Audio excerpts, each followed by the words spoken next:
यह प्रसंग कहता है जीवन में सुख, यह प्रसंग कहता है जीवन में सुख सामान्य रूप से नहीं मिलता, जीवन में सुख सामान्य रूप से नहीं मिलता। आप यह भ्रम में ना रहें कि करोड़ों का महल बना लेंगे, करोड़ों पैसा जमा कर लेंगे तो जो हमें सुख प्राप्त हो सकता है, सुख प्राप्त हो सकता है। नहीं, जीवन में सुख समान से नहीं मिलता। जीवन में सुख, जीवन में सुख समान से नहीं मिलता, जीवन में सुख स्वभाव से मिलता है। भगवान को आत्मसमर्पण कर दिया जाए तो जीवन में सुख लौटकर आने वाला ही है, जीवन में सुख लौटकर आने वाला ही है। जीवन में दुख लौटकर कभी नहीं आएगा, कभी नहीं आएगा, कभी नहीं आएगा। लेकिन मन से, कर्म से, वचन से छल को समाप्त कर दिया जाए, मन से, कर्म से, वचन से छल को समाप्त कर दिया जाए तो सुख स्वयं चलकर आएगा, सुख स्वयं चलकर आएगा। बाबा कहते हैं, बाबा कहते हैं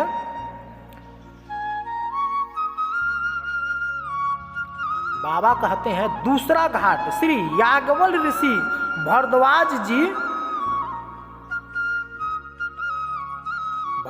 जी ऋषि से कहते हैं, क्या कहते हैं? दूसरा घाट श्री याज्ञवल्क्य ऋषि भारद्वाज जी ऋषि जी से कहते हैं, मैं आपको वो कथा सुनाऊंगा जो कथा कैलाश में बैठकर, जो कथा कैलाश में बैठकर भगवान शंकर जी ने मां भगवती को सुनाई है। कैलाश में बैठकर शंकर जी ने मां भगवती को सुनाई है। अब देखिए, अब यहां दूसरे कथावाचक, अब यहां दूसरे कथावाचक आ गए। अब दूसरे कथावाचक है कौन? दूसरे कथावाचक है कौन? बाबा साक्षात भोलेनाथ, बाबा काशी विश्वनाथ। और कथा सुनने वाले कौन? मैया, गंगा मैया। साक्षी कौन? अन्नपूर्णा माता। कथावाचक हो गए बाबा, कथा सुनने वाले भक्त हो गई मैया, और उनका साक्षी हो गई अन्नपूर्णा माता। धन्य।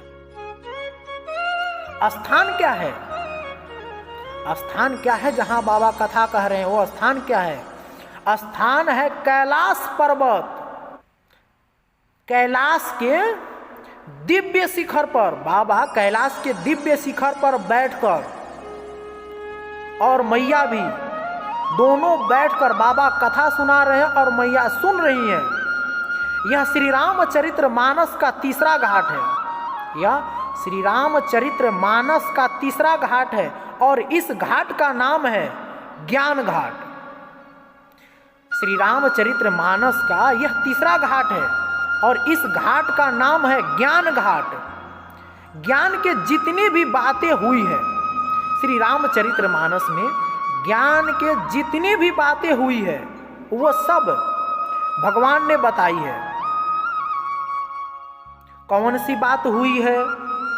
कौन सी बात हुई है? एक चौपाई आपके सामने मैं निवेदन करना चाहता हूं। एक चौपाई मैं आपके सामने निवेदन करना चाहता हूं। उमा कहो मैं अनुभव अपना। बाबा मैया से कह रहे हैं, हे मातेश्वरी, मैं आपको जो कथा कहने जा रहा हूं वो मैं अपने अनुभव की कथा कहता हूं। जो अनुभव उस चीज से हमें मिला है, उस बात से हमें मिला है,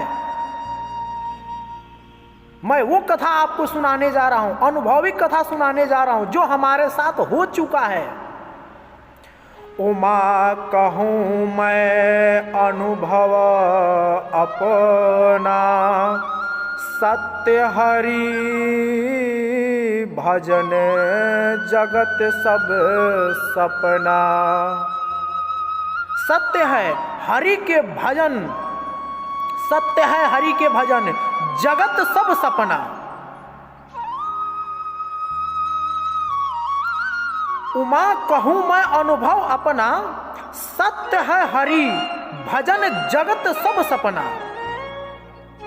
भगवान शंकर कहते हैं, देवी मैं अपने अनुभव का बात बताता हूँ, मैं अपने अनुभव का बात बताता हूँ।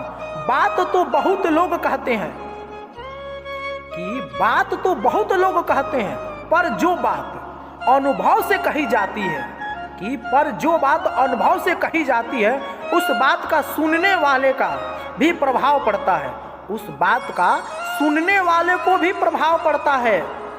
अब मान लीजिए घर के बुजुर्ग कहते हैं ना, घर के बुजुर्ग कहते हैं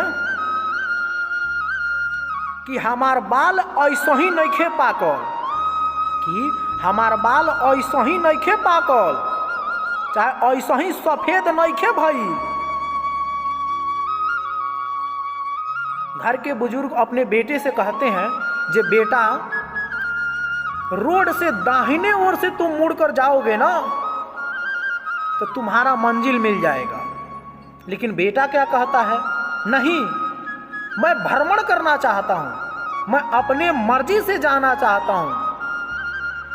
तो जो काम 10 बजे जाकर करना होगा, वो वहां से रोड से दाहिने तरफ ना जाके वो रोड से बाएं तरफ घूमते घूमते घूमते मालूम चले कि जो 200 किलोमीटर 60 किलोमीटर 10 किलोमीटर आगे चला गया।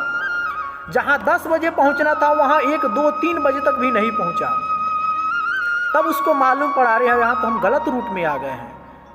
फिर वहां से घूमकर वापस वहीं आया जहां पिताजी ने बताया था, जे बेटा यहां से दाहिने मुड़ोगे तुम्हारा मंजिल आ जाएगा।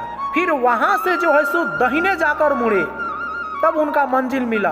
तो मिलने से क्या फायदा, जब टाइम 10 बजे के था तब वहां 5 बजे जब वो पहुंच रहे हैं तो कार्य संपन्न हो गया। कार्य संपन्न होने के बाद जाने से क्या फायदा।